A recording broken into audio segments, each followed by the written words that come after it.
Bispo Rossini. Vem cá, Bispo Rossini. Vamos aplaudir a Jesus pela vida dele. Glória a Deus. Bispo Rossini, um homem que eu considero, minha família está aqui, um homem honrado, um homem de Deus, raro de se achar, na minha opinião. Amém? Então, por isso que ele está assumindo aqui, vai agora o meu lugar aqui no púlpito, porque esse homem aqui é diferenciado. Amém? Quando ele fala, as coisas acontecem. Obrigado. Podemos orar pelo irmão? Vamos estender as mãos para cá? Pai querido, Deus Todo-Poderoso, toma a vida agora do teu filho Bispo Rossini. Senhor Deus, o Senhor já deu a palavra para ele, o Senhor já o preparou, e agora, Pai, o teu Santo Espírito vai falar através dele. Que não seja ele, mas a tua inspiração nele. Pai, que ele se sinta à vontade em casa, porque essa igreja também é dele. Te agradeço pela família dele, pela igreja dele, por todos que estão ligados a ele, ministério e a vida dele, acima de tudo, agora, em nome de Jesus. Amém e graças a Deus. Bispo, o púlpito é seu. Deus te abençoe. Tá bom? Graça e paz do Senhor Jesus, amém.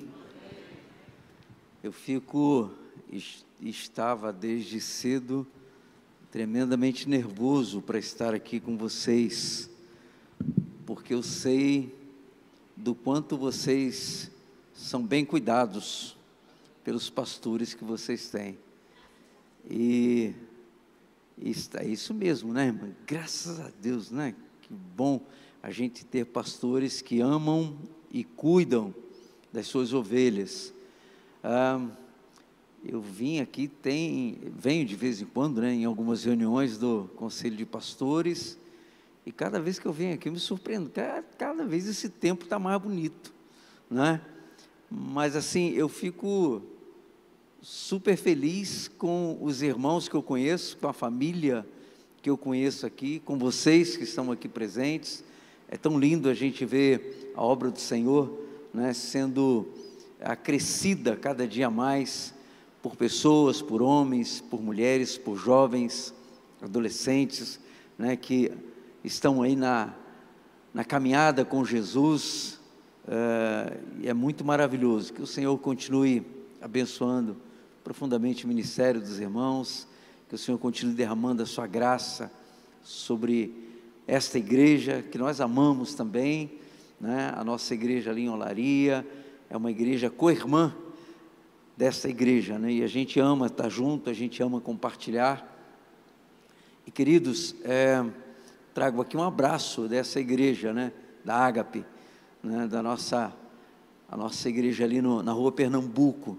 Alguns talvez conheçam, outros não, mas o dia que não tiver nada aqui, tiver alguma coisa, vocês podem ir, mas nunca vão lá se tiver alguma coisa aqui, porque a igreja de vocês é aqui, Deus plantou vocês aqui, é aqui que vocês têm que crescer, né, e dar frutos.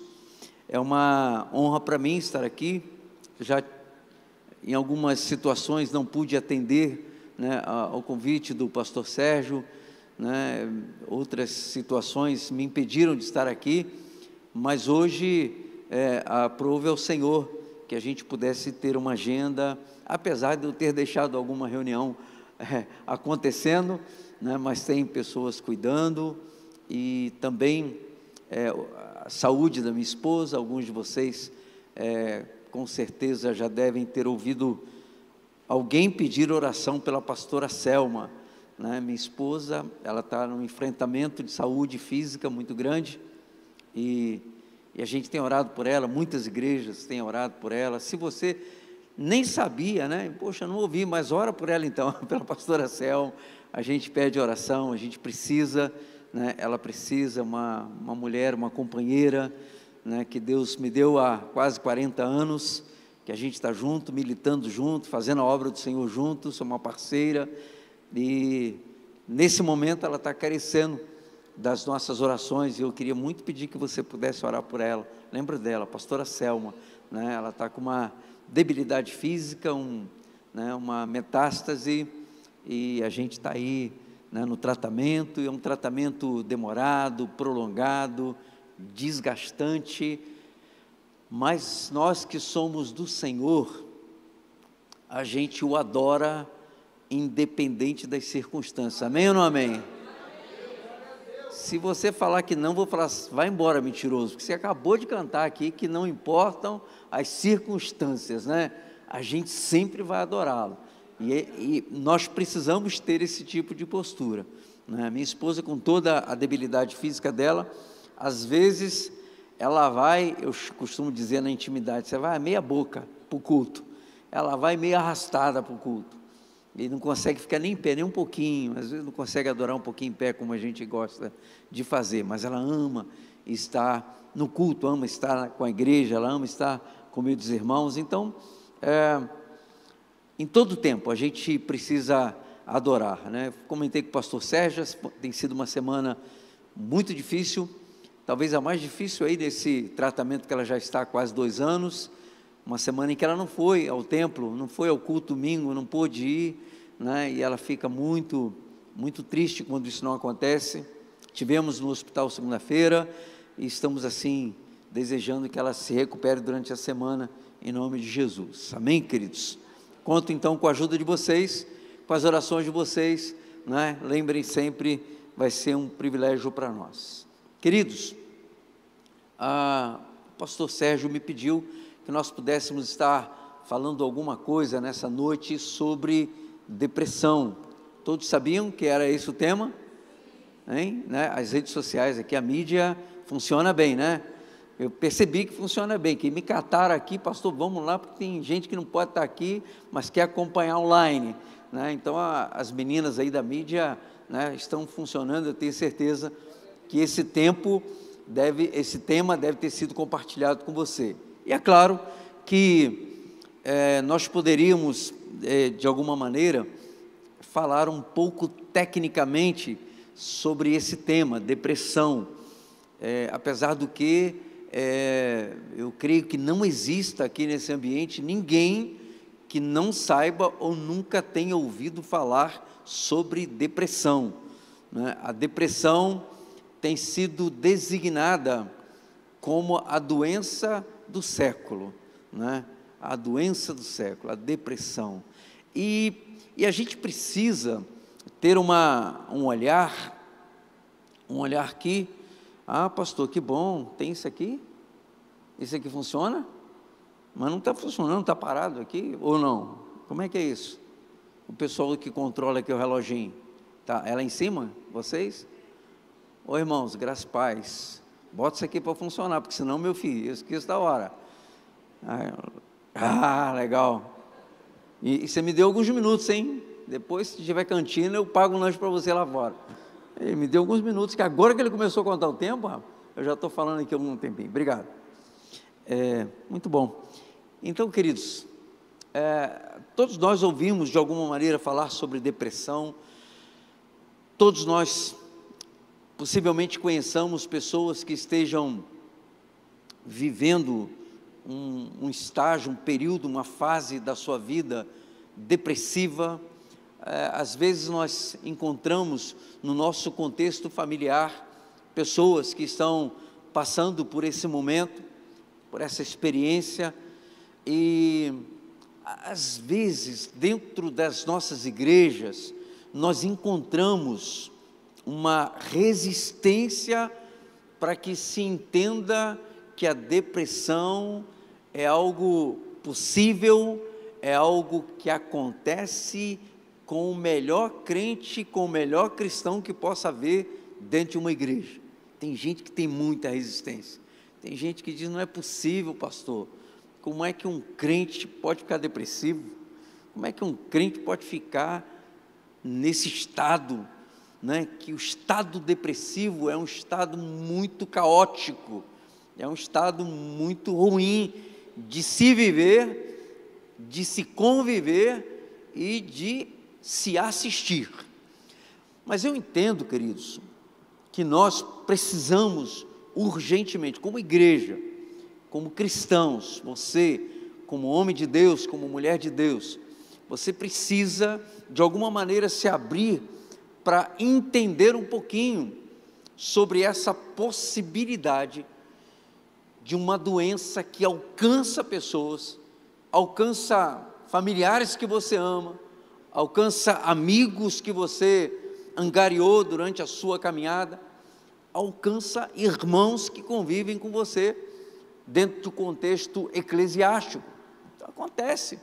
E não acontece porque de uma hora para outra ele se tornou uma pessoa que talvez tenha cometido algum pecado e por causa disso deve estar aí sofrendo as duras penas e está passando por esse momento. Não, absolutamente não. E é claro que, tecnicamente, nós poderíamos fazer desses 50 minutos que me foram concedidos uma consulta, não é? Normalmente uma consulta psicológica, ela dura em torno de 50 minutos, né? 1 hora no máximo, e a gente poderia fazer uma consulta. E possivelmente, queridos, a gente poderia aqui trazer alguns dados, trazer algumas informações, principalmente na área psicológica, mas que talvez ficasse muito distante do alcance de compreensão seu.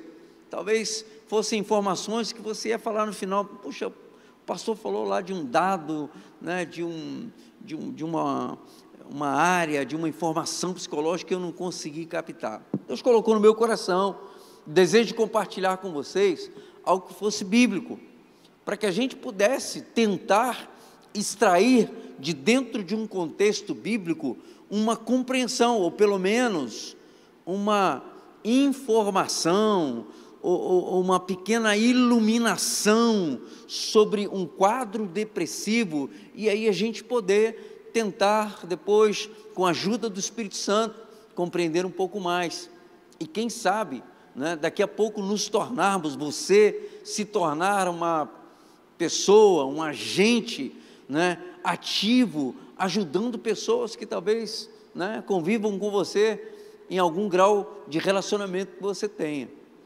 E para espanto de alguns, a gente pensaria assim: mas a Bíblia, pastor, relata talvez algum caso de alguém que tenha tido uma experiência, né, de um quadro depressivo? Sim, com certeza. A Bíblia, né, eu não sei o quanto você a lê, o quanto você a ama, mas, querido, se você se tornar, e cada vez mais se tornar um leitor, alguém que ama a palavra, alguém que deseja compreender a palavra, cada vez mais você se tornará alguém com a sua mente iluminada por Deus, para compreender todos os desígnios do porquê você faz parte do corpo de Cristo. Porque nós não fazemos parte do corpo de Cristo, em primeiro lugar, para ocupar uma cadeira tão agradável como essa, né? Que a última vez que eu vim aqui não tinha essa cadeira. Eu sentei numa cadeira branquinha que eu tenho o maior medo de sentar naquela cadeira. Sabe aquelas cadeiras de plástico? Eu tenho o maior medo de sentar naquela. Eu tenho um medão. Lá no acampamento a gente tem algumas, eu falo: gente, isso aí, será que não vai rachar, não vai cair, não vai quebrar? Eu já vi, essa aí não, olha a cadeira. Você não é um cristão para ocupar uma cadeira bonita dessa, irmão, não é. Eu tenho certeza, pelo que eu conheço dos pastores que vocês têm, vocês não são membros dessa igreja para dar dinheiro nessa igreja, não. Quem supre essa igreja é o Senhor. Ele usa vocês, mas quem supre é o Senhor. Então, você não está aqui para, sabe, eu vou bancar a igreja. Não, dizimar, ofertar, como o pastor Sérgio ministrou para nós, é algo que é benefício nosso, é para a gente. A gente parece assim que nós temos dificuldade de compreender, mas a gente dá, mas a gente que recebe, quando a gente dá, quando tem voluntariedade em fazer isso. Mas, queridos, quando nós abrimos o leque de tentar compreender e entender por que somos cristãos, nós começamos a entender que nós podemos participar ativamente, até ministerialmente, ajudando pessoas. Às vezes, adolescentes que convivem com a gente. Aqui eu estou vendo a garotada aqui tão nova, tão bonita, né? Bonita mais ou menos. Não, então, são bonitos, sim, são bonitos, né? Uma garotada que de repente eles pensam assim: pastor, só vai falar sobre depressão? Pois é, tem amigos de vocês que talvez estejam vivendo, ou vão viver um quadro depressivo, e aí vocês que batem bola com ele, que vão lá para a escola, que vão paquerar, não pode ainda, porque não está na idade de paquerar, vocês não estão na idade de paquerar, é na idade de estudar, né? Se formar, para depois pensar em paquerar, mas talvez vocês, conhecendo um pouquinho sobre o assunto, podem ajudar pessoas, né? Um adolescente pode ajudar um adolescente, um jovem pode ajudar um outro jovem, um casal pode ajudar um casal, não é? Uma pessoa um pouco mais anciã, um pouco mais vivida, como eu, a gente pode ajudar pessoas na nossa faixa etária, né? E ajudar também outros em outras faixas etárias, mas quando nós nos dispomos a entender um pouquinho sobre isso, porque não é apenas ter boa vontade, mas é ter um pouquinho de conhecimento, é conhecer um pouquinho de como é que isso acontece, de por que isso acontece, por que a pessoa tem esse tipo de comportamento, porque ela tem esse tipo de postura. Eu já tentei me aproximar, mas não consigo, a pessoa se fechou, não é? Como é que eu faço para ter uma abordagem que seja significativa com ela? Como é que eu posso lograr êxito nessa minha tentativa de ajuda? Às vezes nós somos pessoas que desistimos rápido demais, porque falamos assim: pastor, eu até fui lá fazer aquela visita, o senhor falou, mas a pessoa não me recebeu bem e tal, não volto mais não. A gente desiste muito rápido das pessoas, e às vezes, queridos, não é porque a pessoa não quer te receber, é porque ela não quer receber ninguém. E aí a gente tem que ter tato, a gente tem que entender um pouquinho, né, o quadro que a pessoa pode estar passando, e a gente, sem ser intruso, a gente pode buscar uma estratégia de aproximação, né, e aí poder ser significativo na vida daquela pessoa. Existe um homem na palavra de Deus que nós admiramos muito, que nós amamos muito, né, e que muitos assim o invejam tanto, que falam e pedem até para Deus, como foi pedido por um discípulo dele, que ele pudesse ter uma porção dobrada, né, uma unção dobrada do Espírito dele, né? A gente, quando fala do profeta Elias, né, Elias é um sujeito admirável, né, um camarada que, puxa vida, se eu der o microfone agora, pastor Sérgio, prega aqui um pouquinho para a gente sobre o profeta Elias, a gente vai ficar aqui bebendo de balde até amanhã de manhã e tal. Tem tanta coisa interessante na vida desse homem, né? Tanta coisa legal, e eu não sei quantas pessoas legais de repente você conhece. Quem conhece uma pessoa muito legal aí? Muito legal. Eu conheço uma pessoa muito legal, eu conheço um monte de gente muito legal, eu conheço gente assim muito interessante, e de repente você é capaz de pensar assim: essa pessoa muito legal que você conhece, você acha que um dia ela poderia ficar depressiva? Pelo jeitão dela, essa pessoa legal, extrovertida, gente boa, botafoguense, e não pode falar de futebol não, pastor? Eu não sei, lá na igreja eu falo, porque, irmãos, eu sou um dos remanescentes, entendeu? Talvez aqui eu não encontro nenhum botafoguense, talvez só, opa, tem um ali, 2, 3, 4, e agora, essa igreja é boa, hein? Essa igreja é fogo puro, hein? Essa igreja é fogo puro. A Ágape tem um problema, lá tem muito vascaíno, mas aqui eu estou vendo que tem uns remanescentes aqui, né? Que bom, irmãos, já lotamos um carro, viu? Viu que maravilha? Sim, e somos campeões, imagina se não fosse campeão, ninguém levantava a mão. Complicado. Por que eu estou falando isso? Não sei. Mas aí, a gente encontra alguém, né, que é alegre, que é festivo, que é extrovertido, que é brincalhão, que conta piada e tal, que fala um monte de coisa. A gente nunca imagina que um camarada desse pode ficar depressivo. Não, fulano é muito gente boa. Não, depressão passa quilômetros longe dele. A gente olha para a vida de Elias e a gente tem talvez a inclinação de pensar que um cara como ele, que realizou o que realizou, que fez e foi um instrumento extraordinário na mão de Deus, que operou milagres assim, extraordinários, a gente fala: não, um cara como esse é um cara super realizado, é um cara que tem um ministério assim invejável. Sabe aquela pessoa que você olha assim, que você não pode sentir inveja? Você não pode, tá? Você olha por... Como é que é o nome do nosso irmão? Marcos da Rosa. É o vozeirão desse cara. Não dá uma inveja na gente, irmãos? Deus perdoa. Não dá, rapaz, o cara canta com uma vontade, né? Uau! A gente fica ali com a nossa voz de taquara rachada, tentando falar, Senhor, desafinado. Mas a gente canta, a gente não para não. Os desafinados aqui não param, tá? Continuam cantando, continuam insistindo. Deus recebe tudo, não tem problema não. Mas a gente olha para a voz e diz, que vozeirão, né? Uau!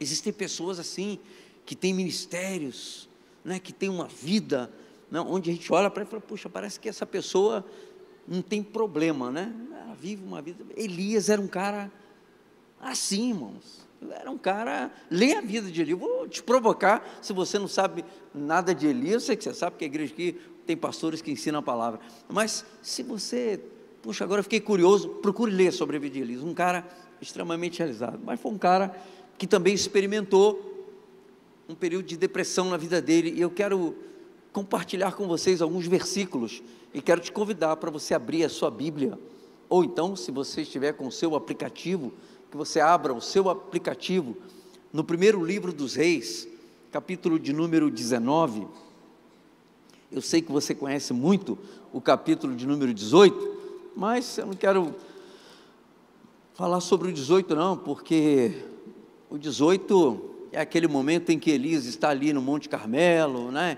E existe aquele desafio ali, com os profetas de Baal, e você lembra muito bem o quanto Deus realizou ali naquele monte, né? O quanto foi extraordinário a manifestação de Deus ali naquele local, o quanto o próprio Elias deve ter se sentido assim, uau, eu sirvo um Deus do impossível, um Deus que faz coisas inexplicáveis, um Deus que, sabe, se apresenta como um Deus extraordinário, um Deus que faz obras que a gente não tem como designá-las, né, de como foram feitas. Elias havia acabado de experimentar, capítulo 18 ele fala sobre isso, mas no capítulo 19, esse texto eu quero compartilhar com vocês, eu quero me fixar aqui em alguns primeiros versículos desse capítulo, na versão que eu tenho aqui em minhas mãos, queridos, não sei se mesmo da sua, mas os primeiros versículos aqui me dizem o seguinte: ora, Acabe contou para Jezabel tudo o que Elias tinha feito e como Elias havia matado todos aqueles profetas de Baal à espada. Por isso, Jezabel mandou um mensageiro a Elias para dizer-lhe o seguinte: que os deuses me castiguem com todo rigor, se amanhã, nessa hora, eu não fizer com a sua vida o que você fez com a vida daqueles profetas. Versículo 3: e Elias então teve medo e fugiu para salvar a vida. Em Berseba de Judá, ele deixou o seu servo e entrou num deserto, caminhando um dia. Chegou a um pé de giesta, sentou-se debaixo dele e orou, e pediu a morte. Já tive o bastante, Senhor, tira a minha vida, não sou melhor do que os meus antepassados. Depois se deitou debaixo da árvore e dormiu. E de repente um anjo tocou nele e disse: levanta-se e coma. E Elias olhou ao redor, e ali junto à sua cabeça havia um pão assado sobre brasas quentes e um jarro de água. Ele comeu, bebeu e deitou-se de novo. O anjo do Senhor voltou, tocou nele e disse: levanta-se e coma, pois a sua viagem será muito longa. Então ele se levantou, comeu e bebeu, e fortalecido com aquela comida, viajou 40 dias e 40 noites até chegar a Horebe, o monte de Deus. Ali entrou numa caverna e passou a noite. Amém? Até essa primeira metade do versículo de número 9. Queridos, eu não sei quantos de vocês já tiveram a oportunidade de ler esse texto, né? Quantos de vocês já tiveram a oportunidade de serem agraciados com uma mensagem, né, fundamentada nesse texto. Normalmente nós ouvimos muito, né, mensagem, nós pregamos muito a mensagem do capítulo 18, mas esse capítulo 19 às vezes passa na nossa leitura bíblica de uma maneira muito batida. A gente, né, olha para aquilo ali e tal, e percebe, né, que de uma maneira geral, dentro desse contexto, a gente consegue compreender que, né, a Jezabel ficou enfurecida com aquilo que Elias acabara de fazer com os profetas que estavam ali, né, apoiando e acoitando os seus procedimentos e os seus comportamentos. E então ela agora, né, raivosa, enfurecida, ela decreta a morte do profeta de Deus, de Elias, para o dia seguinte. Ela falou assim: olha, amanhã, essas horas, eu vou fazer com você aquilo que você fez com os profetas. Já que você os matou, agora é a sua vez. Amanhã, então você tem 24 horas de vida. Amanhã eu vou cumprir sobre você essa pena que eu estou instituindo hoje. E a Bíblia nos conta então que Elias, ele cria a sua estratégia. E queridos, as nossas estratégias, as estratégias que nós criamos, a estratégia que você permite que seja criada na sua mente, a estratégia que você permite que governe a sua mente, vai determinar o seu destino. Isso eu gostaria muito que você pudesse refletir, e depois, se você tem o hábito de anotar, anote, para depois você pensar. O que governa a sua mente determina o seu destino. Aquilo que está no comando da sua mente, aquilo que está no comando dos teus pensamentos, aquilo que você pensa, aquilo que você, sabe, envida esforços para pensar, para maquinar, para engendrar, para, sabe, para criar estratégia, aquilo que está te dominando ali na tua mente, com certeza vai determinar o teu local de chegada. Até o capítulo 18, o que nós compreendemos da vida de Elias é que nada afrontava-o no seu ministério, nada o afrontava de viver a vida que Deus havia estabelecido, o ministério que Deus havia estabelecido. Até o capítulo 18, a gente encontra um Elias caminhando, experimentando o mover de Deus sobre a vida dele. E às vezes nós, como cristãos, também experimentamos e devemos sempre buscar experimentar em todos os dias da nossa vida, independentemente da situação, porque isso nós cantamos e profetizamos hoje. Nós precisamos buscar viver aquilo que é plano e projeto de Deus para nós. O que deve ocupar o meu pensamento, pastor? O que deve ocupar o pensamento de um homem de Deus, de uma mulher de Deus, é buscar entender qual é a vontade de Deus para a vida dele. Quando a gente busca entender a promessa, quando a gente busca entender o propósito, a gente consegue viver o processo que Deus permite que a gente viva. Então até o capítulo 18 a gente encontra um Elias assim, vivendo, né, aquilo que Deus havia falado para ele, aquilo que Deus falou que se cumpriria através da vida dele. Elias está ali, vivendo a plenitude da vontade de Deus e vivendo os êxitos, não que Elias, mas que o poder de Deus, através dele, operava na vida das pessoas e de todos aqueles que estavam ali próximos. Muito bem, quando ele entende isso, ele vive o processo, e quando ele entende o processo ali, a dor, a marca do processo, ele vai entendendo os propósitos que Deus tem estabelecido para a vida dele. Na sua vida também precisa ser assim. O que está dominando a sua mente vai determinar onde você quer chegar. Vocês quatro aí, o que vocês querem ser quando forem maiores? Jogador de futebol?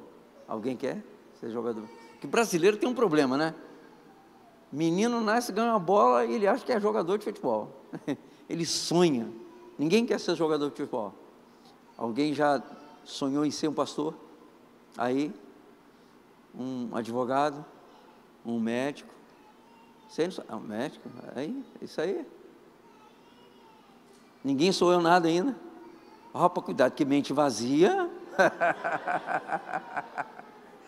Eu fico com vergonha de falar, né? Lá na igreja eu cutuco os caras mesmo. Mas a nossa mente, queridos, precisa estar processando para que nós possamos viver os processos. E vivendo os processos, a gente vai encontrando os propósitos para a nossa vida. A gente olha a palavra de Deus e a gente precisa encontrar na palavra de Deus uma direção para a nossa vida.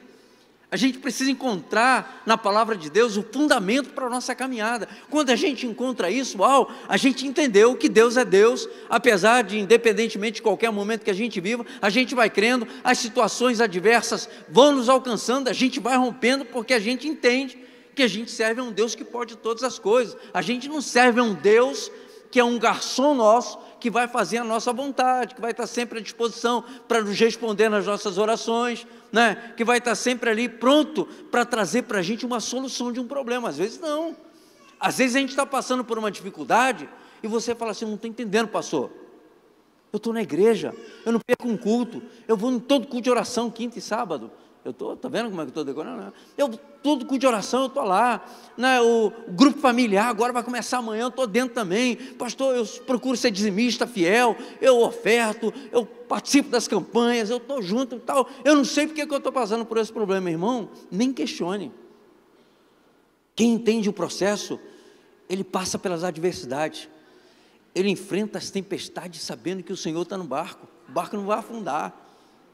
Elias foi assim, ele viveu uma vida ministerial assim, ele nunca questionou, ele nunca perguntou, ele nunca disse para Deus por que isso está acontecendo. Mas agora, capítulo 19, do primeiro livro dos Reis, a gente encontra um Elias que nos surpreende, um homem que nos surpreende. Às vezes, queridos, olha, às vezes, nós quando não estamos muito com a nossa vida centrada na palavra de Deus, nós acabamos por nos surpreender. Nos surpreendemos com essas pessoas felizes, realizadas, que a gente conhece, essas pessoas que a gente pensa assim: uau, fulano de tal, poxa, não tem problema nenhum, porque lá, olha, ele está tudo de bom, está tudo acontecendo, tem um bom emprego e tal, tem um carro bom, mora num local bom e tal, está lá, os filhos estão... De repente a gente se surpreende. E esse capítulo 19, ele é uma surpresa para nós. Por que é uma surpresa? Porque de repente, aquilo que precisava estar na continuidade do governo da mente de Elias, parece que se apagou, parece que ele se esqueceu quem era Deus. Você já em algum momento esqueceu de quem era ou de quem é o Deus que você serve? Você já esqueceu em algum momento? Em algum momento já teve assim vontade de duvidar de Deus? Em algum momento já teve vontade de falar assim: eu não sei mais se eu vou na igreja. Tem gente, lá na Ágape tem gente assim, né? Aqui, graças a Deus, não tem não, mas lá tem. Lá tem uns caras que eu tenho que falar: rapaz, você esqueceu no que Deus fez com você? É mesmo, né, pastor? Deus me tirou lá daquele lugar que eu estava, rapaz, aquele estado miserável que eu estava, e agora você está querendo desistir? Mas pastor, porque tem um problema lá, estou com um problema lá no meu trabalho. Irmão, uma porta que fecha, tem outra que abre e tal. Eu estou com um problema lá no meu relacionamento conjugal. Irmão, problema é isso aí, vamos conversar sobre comunicação familiar, de casal, vamos lá, vamos trocar ideia, vamos encontrar uma solução. Só que se você não permite que os pensamentos que governam a sua mente sejam os pensamentos de Deus para a sua vida, você acaba desistindo dos processos. E quando você desiste dos processos, os locais que os teus pensamentos desistidos te levam são os lugares piores que uma pessoa cristã poderia experimentar, que é a distância de Deus. Veja o caso de Elias. Quando Elias sabe que Jezabel prometeu matá-lo, ele é encharcado por uma coisa chamada medo. Fala comigo, medo. Quem tem medo aí? Tem mulher que não levantou a mão. Eu queria que o pastor soltasse ali uma barata viva aqui no meio da auditória. Vai ter gente que vai pisar nessas cadeiras novas aí, vai sujar tudo, vai quebrar. E olha só, não é só a mulher não, hein? Vai ter homem também que vai pular para cima da cadeira. Medo. Irmãos, quem não tem medo? Agora 12 12 pessoas lá da igreja foram fazer uma missão lá na selva amazônica peruana, pastor. Aí falaram, vamos, pastor? Eu falei, nem me pagando, nem me amarrando eu vou. Eu pago para vocês irem, mas eu não vou. Selva amazônica? É ruim, hein? Ficar andando de bote lá, 8 horas dentro de barco, não vou, mas nem precisa pensar, não vou mesmo. E ajudei eles lá e tal, e eles estão para lá, estão caçando jacaré, para comer jacaré. Eu falei, gente, para, uma carne moídazinha, né? Um ovo frito é tão gostoso. Uau! Quem não tem? Eu tenho medo, irmãos, de água. Eu tenho medo, eu não gosto de água. Quando eu vou em piscina, eu procuro qual é a infantil. Aquela que não chega com água na cintura, porque dá problema. A Bíblia aqui está dizendo para a gente, irmãos, que quando Elias soube, quando Elias soube, está aqui no versículo de número 3, quando Elias soube que Jezabel estava decretando a morte dele, a Bíblia diz que Elias teve medo. Fala comigo, medo. O medo que eu sinto, o medo que você sente, pode ser um gatilho para a depressão. Medo é uma coisa que todos nós sentimos. Medos maiores, medos menores, medos de coisas aparentemente ofensivas ou inofensivas. Às vezes nós temos um medo de algo que para um é um fantasma, é um gigante, e para o outro não é, mas cada um tem na sua proporção, na sua dimensão, no seu nível, medos, e isso é normal, não é ser menos homem, não é ser mais homem, não, nós sentimos medo.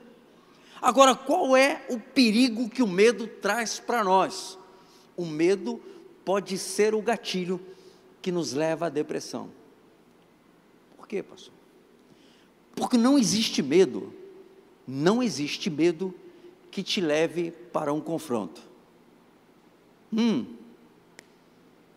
Lembra de Davizinho, pequenininho, que foi levar queijinho lá para os irmãozinhos que estavam na batalha? Vocês lembram disso? Lembra? Garotada, lembra de Davi, né? Um garotão assim, igual vocês assim, ó. Todo mundo lá.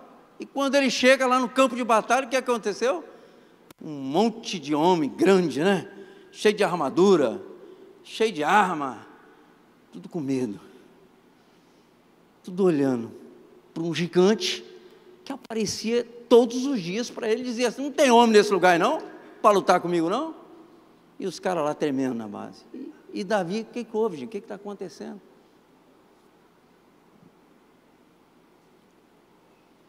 O medo não nos leva para os campos de batalha.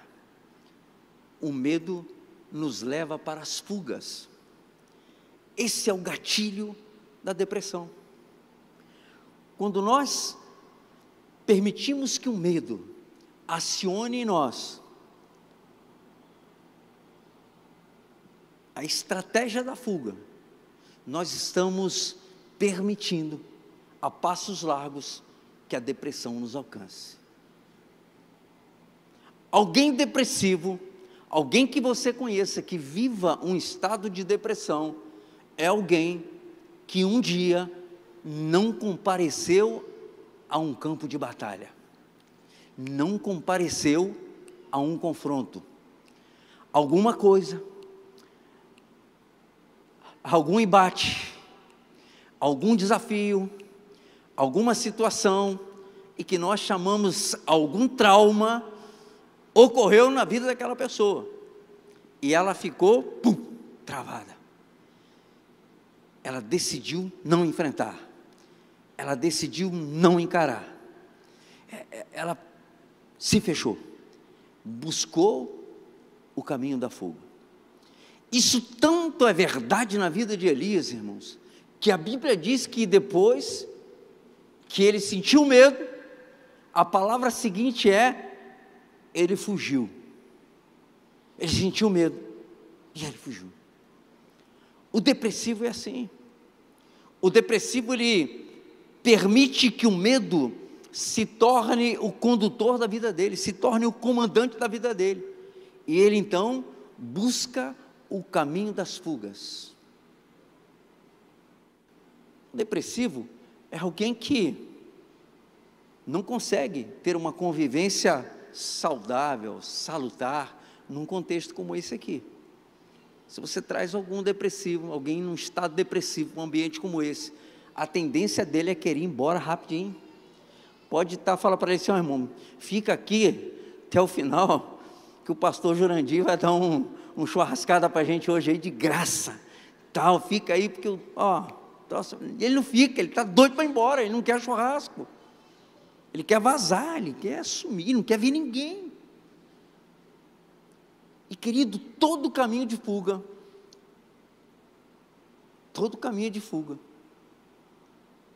leva a apenas um destino. Esse é o problema do depressivo.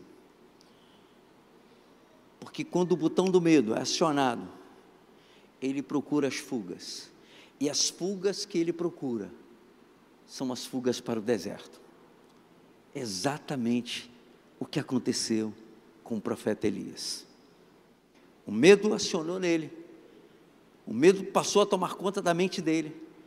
Ele talvez, em algum momento, pastor Sérgio, ele esqueceu de quem ele era em Deus, do que Deus havia feito nele e através dele. Ele permitiu um esquecimento terrível, ele permitiu que a mente dele fosse transmudada para um pensamento humano e natural.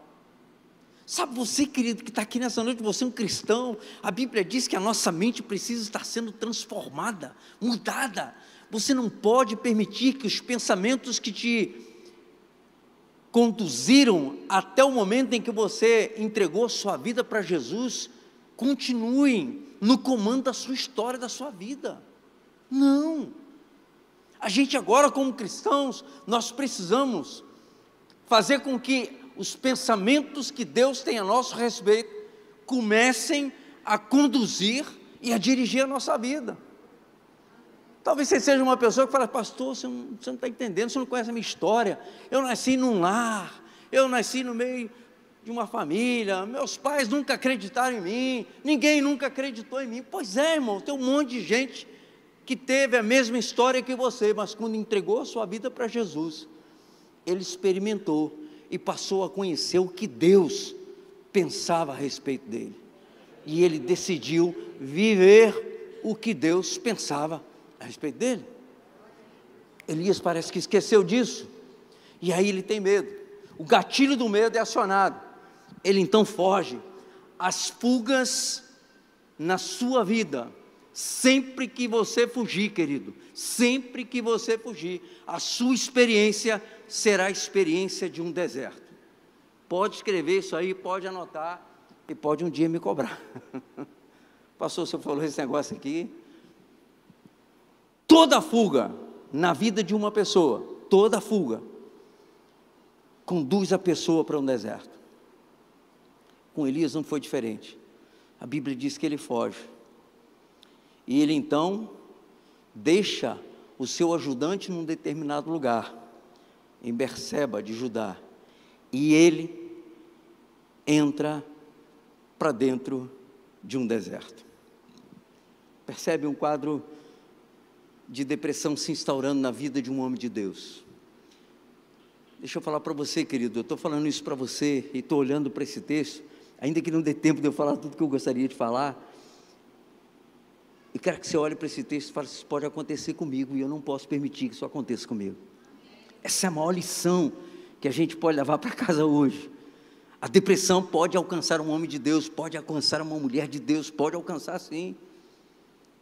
Nós não podemos permitir que os nossos pensamentos, que governam a nossa vida, não sejam os pensamentos de Deus, porque se não forem os pensamentos de Deus, nós podemos experimentar os desertos que a vida nos propõe, que a vida nos oferece. Então a Bíblia nos diz aqui, que o grande homem de Deus, o profeta, que se permitiu não pensar os pensamentos de Deus, ele experimentou o deserto. E o que é que nós encontramos no deserto? Alguém aqui já foi a algum deserto? Físico mesmo, né? O deserto é um lugar terrível, irmão. A gente vê nos filmes, né? O deserto, ele te mata durante o dia de tanto calor. E ele te mata à noite também de tanto frio. Ele te mata de sede, irmão. Não tem água à vontade. Não tem a torneirinha, aquela aguinha. Não tem. Vou causar inveja para vocês agora. Não tem. Entendeu? Quem está com sede? Tá? Vem cá, irmão. Por favor.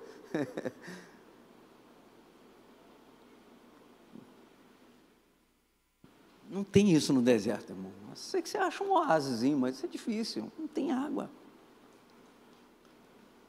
O deserto tem morte. O deserto tem vazio. O deserto não tem vida. O deserto tem prostração. O deserto, ele tem desânimo. O deserto, ele tem sonolência. Quando você lê os versículos subsequentes a esse, a Bíblia diz que depois que ele entra no deserto, a primeira oração, olha, a primeira oração que esse cara faz é falar para Deus: Deus, me mata.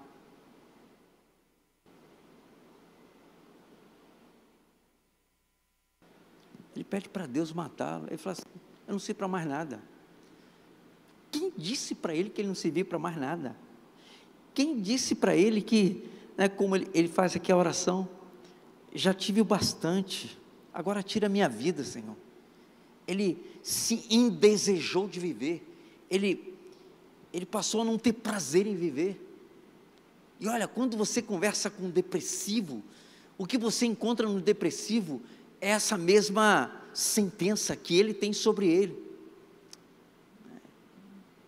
Para mim já era, não dá mais, eu perdi o prazer de viver, não quero tentar mais nada, eu não quero, sabe? Você olha para a pessoa depressiva, e às vezes você olha para uma pessoa cristã, ela está naquele estado de prostração, nada para ela parece que está acontecendo no reino celestial, nada para ela motiva. A igreja está em festa, sabe, os irmãos estão ali, e ela está procurando encontrar uma razão para viver aquilo que as pessoas que estão ao redor dela estão vivendo. Elias estava assim. A Bíblia diz então que depois que ele perde a morte, ele encontra uma árvore, e ali, debaixo daquela árvore, ele pega no sono. Ele pega no sono. Sabe por que o deserto proporciona isso? Não tem vida, não tem estímulo, não tem nada que anima, então é prostração, é sonolência. Você chega para o irmão, para alguém que você conhece depressivo. Eu conversei com um jovem, agora, semana passada, e ele falou para mim assim: pastor, tem dia que eu levanto, eu espero que não seja um caso similar a ninguém aqui, mas ele falou: tem dia que eu levanto, pastor, eu tomo meu café lá acomodado na minha sala, eu planto os pés lá em cima da mesinha do centro, cafezinho do lado, ligo a televisão. Ele falou: pastor, às vezes eu fico ali o dia inteiro, aí eu assisto um filme na Netflix, às vezes vejo um episódio, 2 e tal, quando tem série, aí eu enjoo, eu pego os joguinhos lá, jogo um bocado, aí eu enjoo, aí da hora do almoço eu vejo se tem alguma coisa para comer, se não tem eu dou uma ligada para alguma coisa, para levar uma comida lá em casa. E pastor, às vezes eu não tenho vontade de sair de casa, o dia inteiro, fico o dia inteiro assim. O depressivo é assim. O depressivo, se ele encontra um local de comodidade, ele fala assim: para que sair daqui? Para que ver a luz do sol? Eu estou bem aqui, não tenho contato com ninguém, não preciso conversar com ninguém, não preciso falar para ninguém, não preciso ser inspirado a fazer nada. Então está ali. Elias estava assim, Elias estava vivendo essa experiência de deserto, essa experiência de fuga, essas consequências de fuga, que muitas vezes você se permite entrar, muitas vezes você diante de uma situação adversa, você se permite não enfrentar, e então, quando você não enfrenta aquela situação, você acaba buscando os caminhos que não te levam a esse confronto. Só que quando você não confronta, você permite que algumas coisas, como aconteceram na vida de Elias, se instaurem também na sua vida. Irmãos, olha que terrível que eu vou falar para vocês. A Bíblia está dizendo, a Bíblia que você está aí na sua mão aberta, espero que esteja ainda, se você persevera, a Bíblia que está na sua mão está dizendo que um anjo, fala comigo, um anjo. Quem já teve experiência com anjo aqui? Mas é para ter, pode ter, irmão, porque anjo é coisa boa. A Bíblia diz que um anjo, pastor, eu fico doido com esse negócio. Eu falo, rapaz, eu queria tanto uma experiência assim, extraordinária. A Bíblia diz que um anjo, Deus envia um anjo.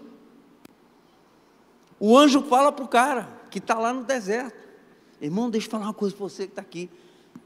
Tenha paciência de me escutar mais um pouquinho.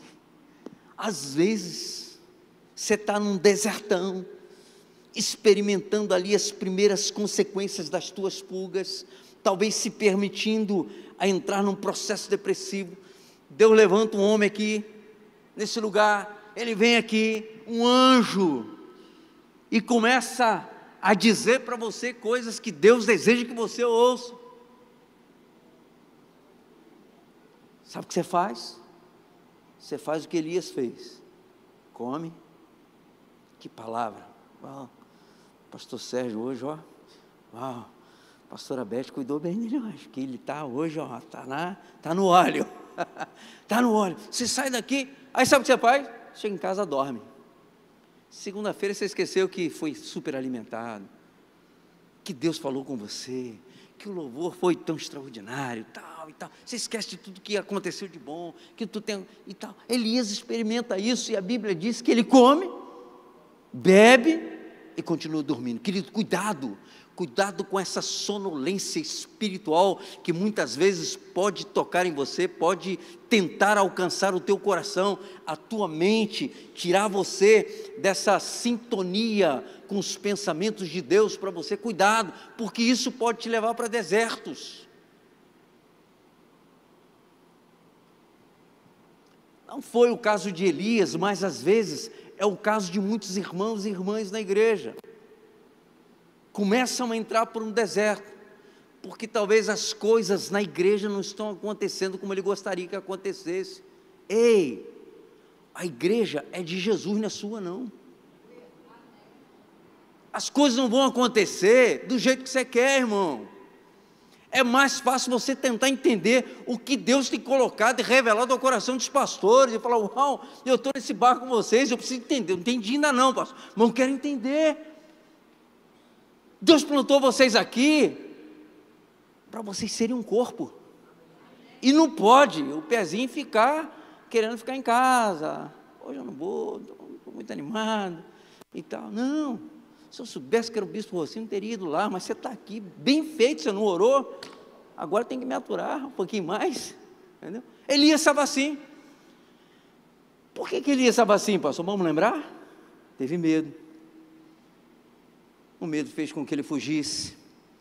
Às vezes os teus medos fazem com que você fuja, mas você está sabendo nessa noite que as tuas fugas, os teus não enfrentamentos, te levam para desertos. Deserto é lugar de morte, deserto é lugar de prostração, deserto é lugar de sonolência, deserto é lugar de desânimo. Tudo isso acontece quando nós permitimos que o medo acione em nós o botão das fugas. Com Elias não foi diferente. Ainda que anjos Deus use para falar para você, às vezes você nem percebe que foi uma manifestação sobrenatural e que você não valorizou o suficiente, porque a tua mente começou a ficar cauterizada, petrificada. A palavra de Deus não consegue mais encontrar, sabe, um lugarzinho bom, uma terra fértil, Sabe, as coisas entram e saem. No final do culto, alguém perguntou para você: o que foi que o pastor Sérgio pregou? Qual foi o texto bíblico? Sabe, foi tão boa a pregação, sabe? Pastor Rossini, você não tem noção como é que ele foi abençoado. Mas qual o texto que ele leu? Ah, Jesus, como é que é aquele texto mesmo? Irmão, entrou aqui. Não pode. Desculpe a garotada do aplicativo, quem gosta de aplicativo. Desculpe, irmãos, eu sou do século passado. Mas eu amo quando o pastor fala assim: abre a Bíblia no livro tal, aí começa aquele monte de folha, aquele barulho de folha, eu acho mal barato. Eu admiro, irmãos e irmãs que vêm para a igreja com um caderno, coisa linda, caderninho do lado, canetinha na mão, aqui é lugar de aprender, irmão. O pastor falou um negócio lá, a gente anota, depois de perguntar: pastor, como é aquele negócio mesmo que o senhor falou? Eu anotei aqui, mas não anotei tudo, aquele texto e tal, como é que é? Gente, é assim que a gente permite que os pensamentos de Deus fiquem na coordenação, no comando da nossa vida e da nossa caminhada. Quando nós zelamos por esse tipo de postura, como homens e mulheres de Deus, nós experimentamos os destinos que Deus tem traçado para nós. Elias deu um vacilo, ele permitiu que o medo acionasse o gatilho da fuga, a fuga levou ele para o deserto, sabe? Deserto só levou pancada, nem percebeu que Deus se manifestou para ele ali naquele lugar, até que a Bíblia nos diz que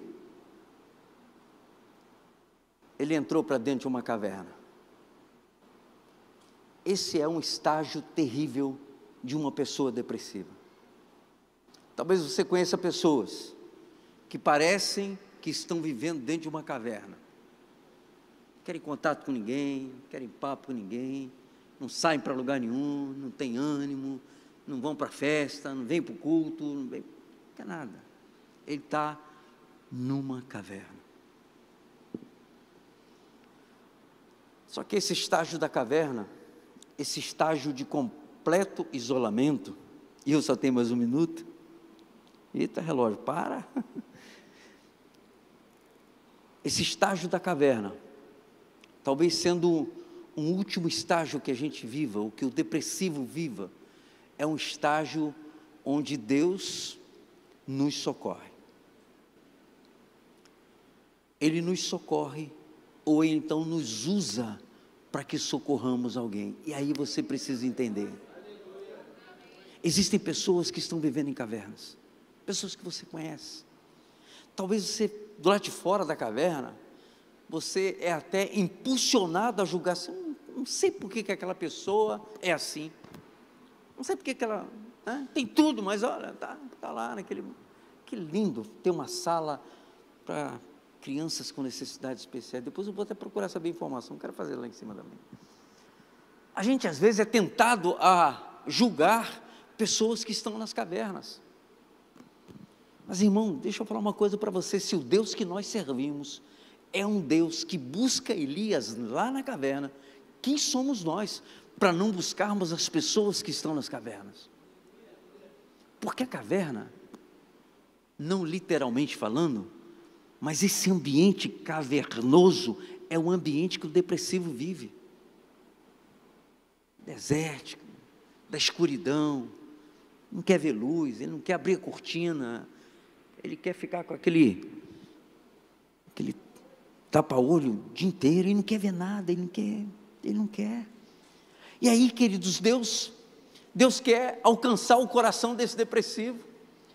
Deus está se importando com a caverna em que ele se meteu, e nós não podemos, como igreja, vir para um ambiente tão maravilhoso como esse, participar de um culto tão agradável, cantar louvores com essa equipe tão maravilhosa, e a gente nem está aí para quem está dentro das cavernas.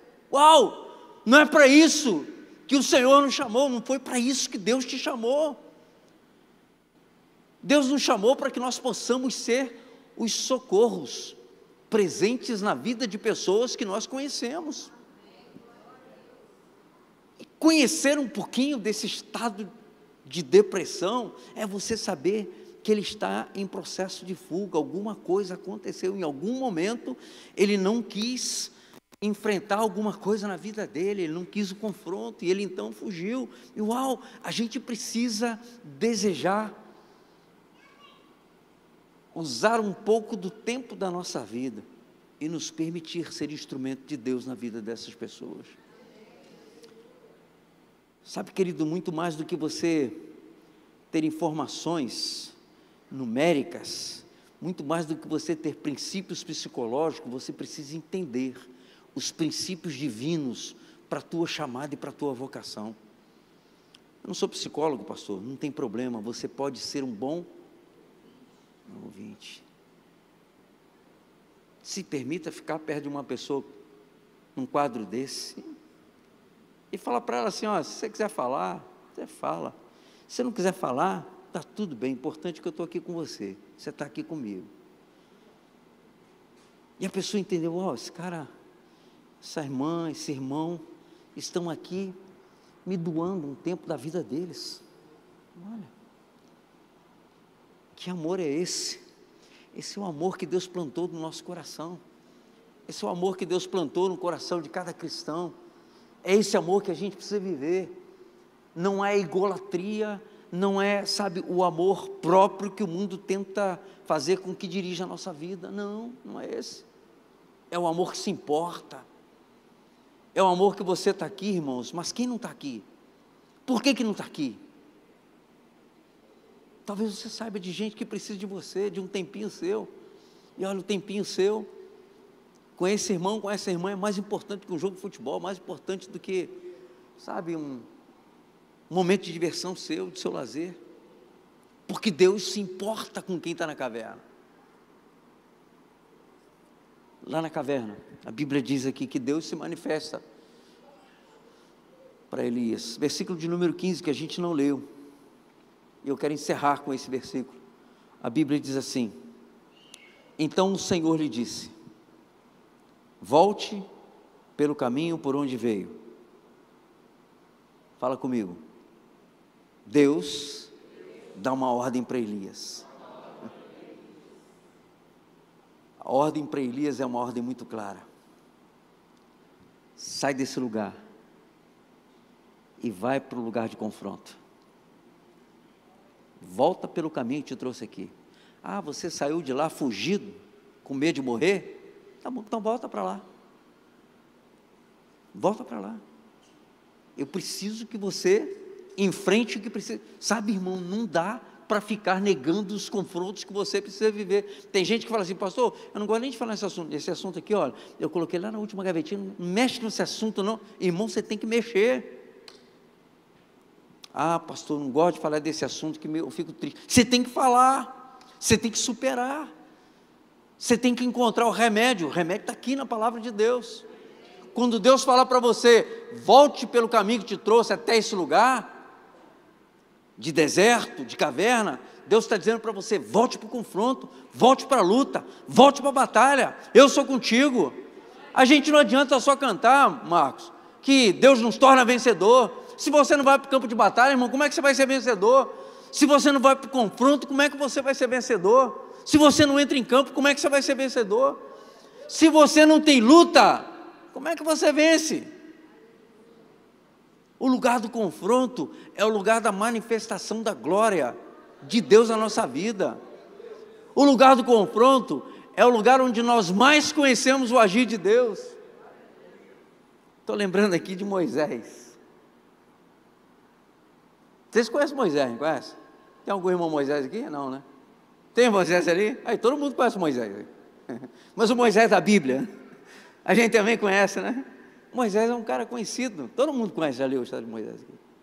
Irmão, você lembra por quê que ele fugiu da presença de Faraó? Alguém lembra? Hã? Por quê? Porque ele fez o quê? Hã? Sujou a mão de sangue, por quê? Porque ele matou. Está vendo? O pessoal conhece a Bíblia aí. Ele matou um egípcio. A mente dele foi tomada pelo quê? Agora, meu filho, a pena vai vir sobre mim, vou morrer. Irmãos, olha o processo se repetindo. Ele vai para onde? Deserto. Ele vai para o deserto. Lá no deserto, trabalhando, suando, Deus aparece para ele naquela sarça, né?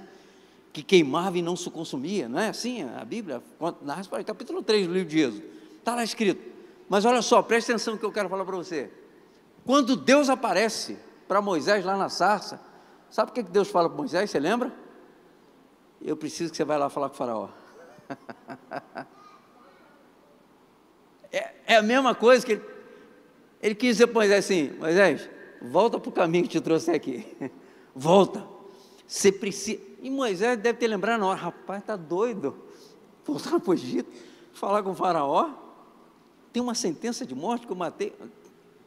Deus é o Deus que conhece o nosso hoje, amém? E conhece o nosso amanhã, amém? Ele conhece o teu dia de hoje, amém? Te abençoou hoje, amém? Mas Ele também conhece o teu amanhã. Sabe, Deus é o mesmo ontem, hoje, e vai ser eternamente. Deus te proveu hoje, irmão, Ele é o teu Pai, Ele vai te prover amanhã. Mas pastor, amanhã, se eu tiver um confronto, Deus vai contigo. Amanhã, pastor, se eu tiver que ir para o campo de batalha, Deus vai ser. Deus é um Deus que não se aparta de você. O próprio Cristo falou que estaria conosco todos os dias.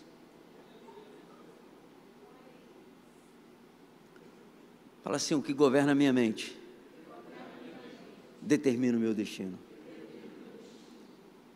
A depressão é um desgoverno da sua mente. A depressão é um desgoverno da mente de quem você conhece que possa estar depressivo. Desgovernou, fugiu, foi para deserto, deserto sofreu. E Deus precisa que alguém vá ao encontro dessa pessoa e diga para ela assim: você precisa fazer o caminho de volta, você precisa voltar à vida, amém? Se você conhece, alguém conhece alguma pessoa depressiva aqui? Você conhece? Deixa eu falar uma coisa para você. Eu quero orar agora, mas queria que você viesse aqui à frente para lembrar dessa pessoa. E eu quero orar por essa pessoa que você conhece, que eu não sei quem é, em nome de Jesus. Eu queria que você saísse do seu lugar. Ainda tem tempinho para isso, pastor? Amém. A gente vai orar. Olha só, eu não conheço vocês, eu não estou orando por vocês, eu estou orando por alguém que vocês conhecem. Mas olha só, eu queria dizer uma coisa para vocês e trazer um desafio para vocês nessa noite. Eu não sei se eu estou falando para psicólogos aqui, talvez não, talvez para futuros psicólogos, não sei. Talvez até o inimigo tente dizer para a gente assim: quem somos nós para ajudar alguém que esteja vivendo uma depressão? Deixa eu falar uma coisa para vocês, guarde isso no coração de vocês. Vocês são filhos e filhas de Deus. Você é filha de Deus. Você é filho de Deus. Deus quer usar a sua vida. Deus quer instrumentalizar você para que você tenha ousadia no espírito de ir até a caverna onde essa pessoa está, onde seu amigo está, sua amiga está, seu familiar está, sabe? E Deus não está esperando que você seja um psicólogo na vida dessa pessoa. Deus está esperando apenas que você seja um servo, só isso, uma serva. Pastor, o que eu falo? Deus vai colocar na tua boca as palavras que você precisa dizer. Pastor, mas quanto tempo eu devo investir nessa? Invista o tempo de vida, a qualidade de vida que Deus tem te concedido. Fala: Senhor, eu estou fazendo isso por amor a Ti. Quando é que ela vai se recuperar? Não sei, Deus sabe. Mas sabe que lindo vai ser o dia que você estiver entrando com ela aqui dentro, o dia que você perceber que Deus está trazendo ela de volta para a vida, trazendo ela de volta para a luz. Uau! E sabe, humildemente você pensar: Senhor, miserável homem que eu sou, mas o Senhor está me usando. Olha que coisa tremenda, que coisa linda. Queria te convidar, querido, para você fechar os teus olhos. Pensa nessa pessoa que te fez sair do seu lugar. Olha que coisa linda já aconteceu aqui nessa noite. Você saiu do seu lugar. Talvez você estava acomodado sem saber o que faria numa situação em relação a essa pessoa que você conhece. Mas hoje você já saiu do seu lugar. Uau! Isso é extraordinário. Eu vejo o extraordinário de Deus nesse gesto de você ter saído do seu lugar, da sua acomodação para estar aqui em pé. E eu quero dizer para você, Deus vai te potencializar. O Espírito de Deus em você vai te tornar um dínamo, um dinamite nas mãos do Senhor. Deus vai te usar. Pastor, não sei como, mas Ele vai me usar. Sabe, fale isso para você mesmo. Senhor, me instrumentaliza. Senhor, me usa para a tua glória, me usa, Senhor, para que essa pessoa que eu conheço, esse homem, essa mulher, esse casal, essa família, esse meu amigo de escola, esse meu parente, sabe, me usa para que eu possa ajudá-lo a sair da caverna em que ele se meteu e ajudá-lo a voltar de novo para a vida. Pai, na autoridade do nome de Jesus, Pai, o Senhor conhece todos esses teus filhos que estão aqui à frente. Eu não os conheço, mas o Senhor os conhece, cada um. O Senhor conhece cada pessoa que fez com que eles se levantassem do lugar onde eles estavam assentados e viessem aqui à frente, Pai. O Senhor conhece. Pai, eu quero te rogar que o Senhor agora ajude esses teus filhos que estão aqui, com disponibilidade de coração, de ir até o encontro dessas pessoas.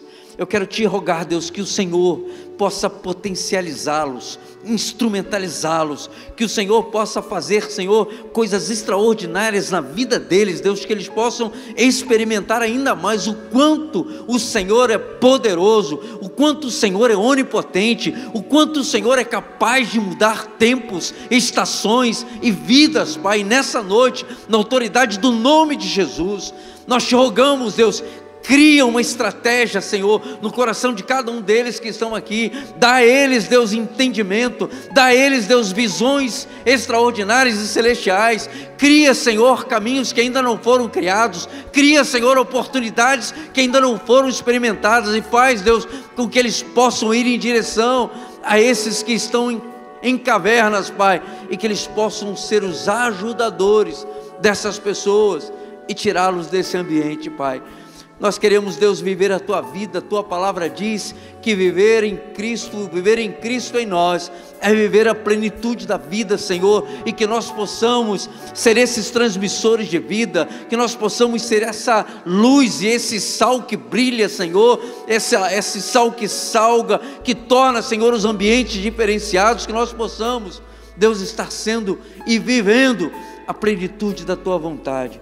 Pai, não permita que pensamentos que governem, Senhor, a mente desses teus filhos sejam distorcidos pelo inimigo das nossas almas, que eles nunca se esqueçam, Pai, que viver os teus pensamentos, que permitir-se que ser governados pelos teus pensamentos, os conduzirão a destinos extraordinários. Eu profetizo sobre os teus filhos nessa noite, que eles experimentarão destinos extraordinários, lugares extraordinários. Eles terão, Senhor, experiências extraordinárias. Eles terão, Senhor, testemunhos extraordinários. Eu profetizo e selo sobre a vida de cada um deles nessa noite, Pai, com o precioso sangue do nosso Senhor e Salvador Jesus. A Ele toda honra e toda glória. Amém e amém. Deus te use poderosamente, querido, em nome de Jesus. Amém. Pode voltar para